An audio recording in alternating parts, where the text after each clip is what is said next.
네, 정치인은 국민의 의견을 수렴해서 정책에 반영한다고 볼 수 있습니다. 그런데 국민은 소득, 직업, 성별, 연령 등에 따라 이해관계가 각기 다릅니다. 여기서 소득은 이제 월급 혹은 연봉,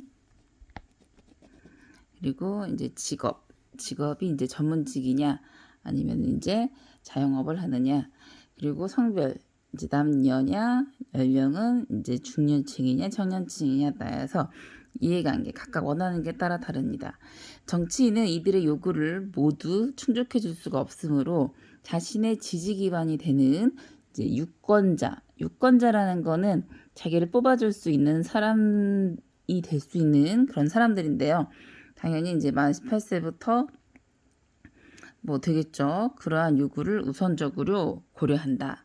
이러한 속성 때문에 정치인은 공공정책을 결정할 때 그 결정이 사회 전체에 미치는 영향보다는 특정 개인이나 특정 집단에 미치는 영향에 더 민감하게 반응하는 경향이 있습니다. 그렇기 때문에 지하철에서도 이제 무임승차를 하는 이제 어르신들을 대상으로 그 법을 폐지하기도 어려운 이유가 바로 이분들의 표를 의식하기 때문이겠죠. 반면에 나왔습니다. 자, 대조가 나왔죠. 대조의 표지가 나왔고요. 경제인은 정책을 분석하고 수립할 때 유권자의 영향력을 오히려 배제하고자 합니다. 왜냐하면 분석을 하는데 아무 도움이 되지 않기 때문이죠. 또 정치인과 달리 조직되지 않은 다수의 이해관계, 그러니까 어떤 것이 이득이 되든지 다 중요하기 때문에 되도록이면 어떤 입장에서 보냐, 객관적이고 거시적인 입장에서 보려고 노력합니다. 어느 편에 서지 않고 객관적인 입장을 견지하고자 하고, 또 무엇이든 크게 보려는 거시적인 입장에서 필요성이 있는 정책을 수행하려는 경향이 있습니다. 이때 거시적의 반대말은 미시적이라고 할 수가 있겠네요. 네. 정치인은 투자 효과가 특정 지역이나 계층, 만약 경상도면 경상도 이런 식으로 한정되지만 한정되고요. 또 사회 전체적으로는 비효율적일 수도 있어요. 뭐 수영장이 전국에 2개나 있는데 뭐 2개를 더 짓는다면 비효율적이겠죠. 그래도 자기 표만 얻을 수 있다면은 뭐 아무 상관없다. 뭐 이러한 입장을 견지할 수도 있겠습니다. 극단적으로 보면요. 정책을 마다하지 않는 반면에 경제인은 계획이 비효율적이라고 결론이 나면 투자를 유보 또는 취소를 건의할 것이다. 정치인과는 달리 유보. 자, 유보는 이제 미루다. 의 뜻을 가지고 있고요. 혹은 아예 취소를 건의할 것입니다. 정치인은 상호 경쟁 관계에 있는 정책 목표들을 되도록 명확하게 규정하지 않고 아무래도 어느 정도 여지를 남겨두는 그러한 상태에 있습니다. 그렇기 때문에 정치인들은 뭐뭐 하겠습니다. 뭐뭐다 이렇게 정확한 말을 하기보다는 그럴 수도 있겠군요 라는 식으로 여지를 남겨놓죠.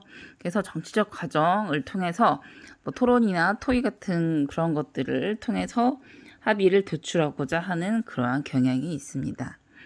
제한된 자원의 분배를 둘러싸고 이익 집단 간에 생기는 마찰을 해소하려는 과정에서 정책이 도출될 수 있다고 믿는 경향이 있기 때문입니다. 그렇기 때문에 뭐 심포지엄이라든지 토론에 이제 많이 참여를 하죠. 정치인들은. 그런 만큼 정치인에게 있어서 가장 중요한 정치적 기술은 뭐냐? 바로 협상, 타협, 교섭이라고 할 수가 있겠습니다. 협상, 타협, 교섭은 뭐 비슷한 말의 뜻을 가지고 있긴 한데요. 자기 의견만을 내세우지 않고 이제 다른 사람들과 이제 의견을 나누면서 결론을 향해 가는 과정이라고 볼 수 있겠습니다. 그러나 경제인에게는 한정된 자원의 분배를 중시하기 때문에 사회 전체의 효율성을 기준으로 우리가 정책을 판단하는 경향이 있습니다. 경제인은 일단은 보시면요, 명확하게 규정된 목표, 뭐 12월까지 몇만 대 달성 이러한 구체적 목표에 초점을 두고요.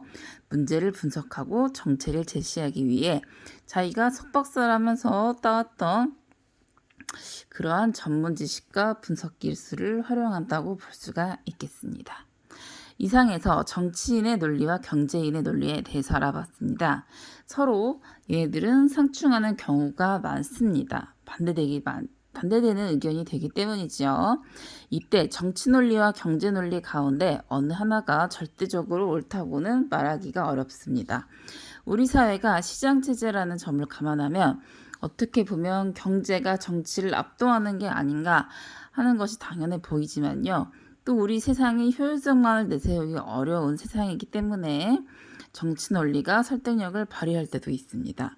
그래서 어떤 논리가 더 중요한가 이러한 거는 완결된 사회적 합의는 없다. 그러니까 한마디로 결론은 없다는 뜻이고요. 정치 논리와 경제 논리는 사안에 따라서 적절히 활용되어야 한다. 때에 따라 다르다. 때에 따라 다르다. 이러한 의견을 견지하고 있다고 보시면 되겠습니다. 이 부분 같은 경우에는요. 이 정치 논리, 경제 논리는 여러분이 하나하나 외우는 것보다는 이렇게 좀 이해를 해가면서 정치 논리와 경제 논리에 대해서 그 의미만 알아두셔도 될 것 같습니다.